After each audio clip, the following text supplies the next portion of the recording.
नमस्कार, मैं हूं बिलाल और आप देख रहे हैं मेरे साथ हमारा खास कार्यक्रम। बात करेंगे राजस्थान में होने वाले विधानसभा के चुनाव को लेकर।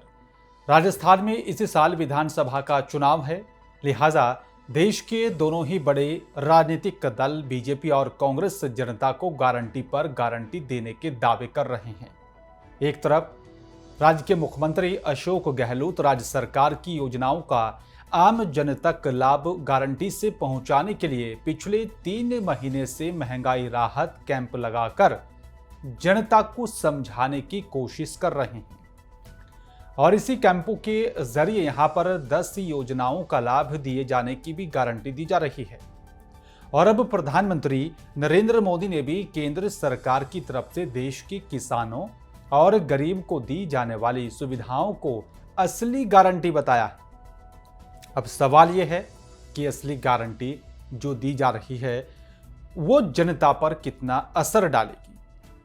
सीकर में आयोजित पीएम किसान सम्मेलन में पीएम मोदी ने बताया कि देश की जनता को बेहतरीन सुविधाएं देकर असली गारंटी केंद्र सरकार ने दी है। इस अवसर पर उन्होंने लाल डायरी का भी जिक्र करते हुए कांग्रेस का डिब्बा गोल होने की बात भी कही है। प्रधानमंत्री नरेंद्र मोदी ने किसानों को दी जाने वाली हर सुविधाओं को गिनाते हुए कहा कि पिछले 9 सालों में केंद्र सरकार ने देश की किसान को मजबूत किया है। उनको हर तरह की सुविधाएं देने की यहां पर कोशिश की गई है ताकि किसानों की आर्थिक स्थिति सुधर सके। जब किसान का विकास होगा तो गांव का विकास होगा, गांवों का विकास होने पर ही देश का विकास होगा। पीएम मोदी ने देश के करोड़ों किसानों को पीएम किसान सम्मान निधि के लगभग 18,000 करोड़ रुपए ट्रांसफर किए। साथ ही देश में 1,25,000 पीएम किसान समृद्धि केंद्रों की शुरुआत भी की गई है। गांव और साथ ही ब्लॉक लेवल पर बने इन पीएम किसान समृद्धि केंद्रों से करोड़ों किसानों को सीधा लाभ होगा।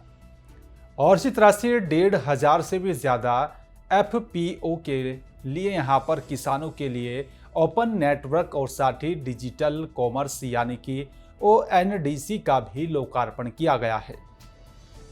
अब देश के किसी भी कोने में यहाँ पर बैठे किसान अपनी उपज को बाजार तक पहुँचाना उन सब के लिए आसान हो जाएगा।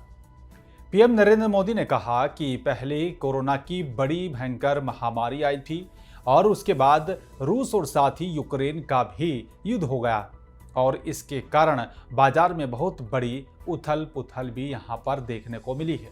खासकर बात यहाँ पर करें फर्टिलाइजर के क्षेत्र में तूफान मच गया है, लेकिन इसका असर हमारी सरकार ने किसानों पर नहीं पड़ने दिया। पीएम मोदी ने यहां पर यह भी कहा कि वे देश के किसानों को एक सच्चाई बताना चाहते हैं। भारत में किसानों को 266 रुपए में यूरिया का एक बोरा मिलता है और वहीं बोरा पाकिस्तान में 800 रुपए में मिलता है। भारत में 266 रुपए में मिलने वाली यूरिया के बोरे की यहां पर समान मात्रा में बांग्लादेश के यहां पर किसानों को 720 रुपए में मिल रहा है। अमेरिका में इसी बोरे की कीमत करीब 3,000 रुपए है।